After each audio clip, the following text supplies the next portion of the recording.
Ladies and gentlemen, I brought you the world champions, national champions, and the Blackpool Cabaret champions, and a rhythm finalist as well, Shane and Shannon Jensen. Guys,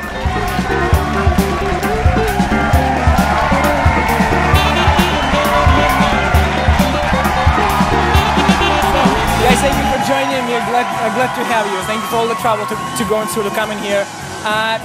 My first question, so how do you combine the both styles, the cabaret and the rhythm?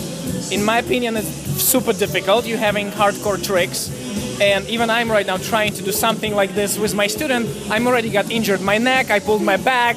How do you stay fit and healthy in this case? Well, honestly, I feel like a lot of the techniques that you learn in your Latin ballroom rhythm smooth, it's the same techniques that you would use up in the air. Do you mind if I will disagree? Because I really pulled my back. So, what do you mean by same technique?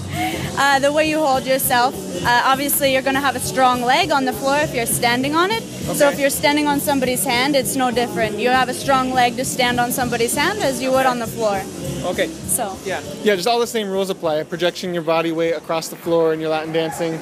Same thing will apply. So if she's up in the air, but she's not projecting her body weight, and I'm trying to run with her, I'm running this way, but her body's still hanging back there. She's like a weight that I'm trying to pull along. I'm lagging behind or something. Okay, trick question. What technique do you apply when you're falling?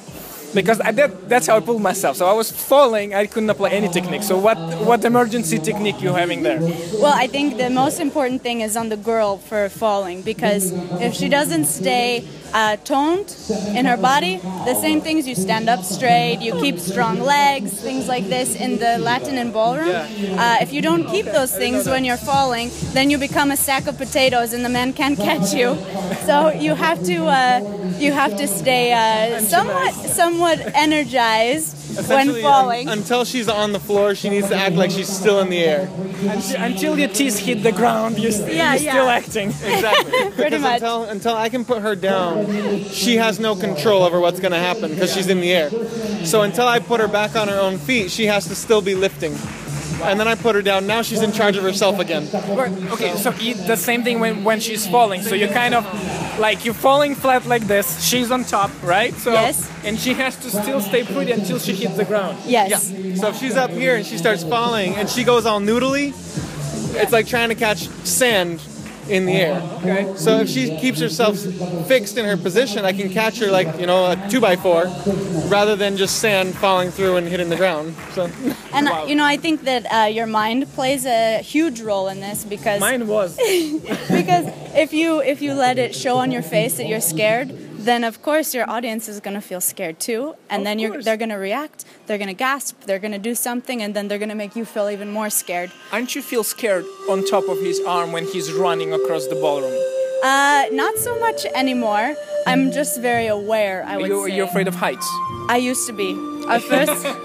Our very first lift. Great remedy. Yeah, our very first lift, we learned. I was standing on a table and I held somebody else's hand, and he said, "Lay back on my hand," and I said, "Okay," and I went about this far, and he said, "You have to go more than that," and I said, "I am laying back. What are you talking about?" And so I was up there holding his hand, holding this other person's hand. He's holding on to me, and we were there for about 3 seconds, and I said, "Okay, that's enough."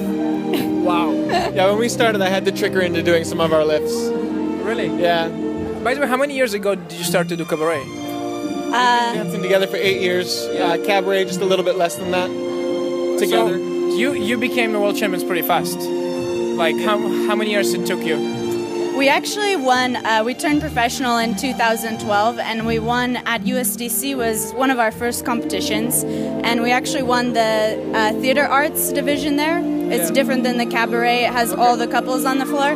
We won that division, our first competition there as professionals. So that was kind of the start to our cabaret career. I wanted to say like what took you so long, but I really can't.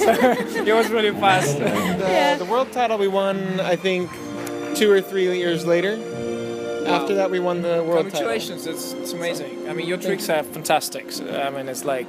And I noticed you're traveling with a doggy. Yes. Yes. He always travels with you? Yes, she goes everywhere with us. Really? We got really lucky. She sleeps on the airplane and she doesn't bark, so most people don't even know she's there. You travel often, like, with her? About every week we're on a plane somewhere. And as long as it's not too long of a trip, we'll bring her with. when we go to Blackpool, we'll leave her being babysat by someone. But with her doggy friends. Nice. Okay, guys, nice to have you. I know you're competing tonight. Thank you for your time. It was incredible to have you here. We'll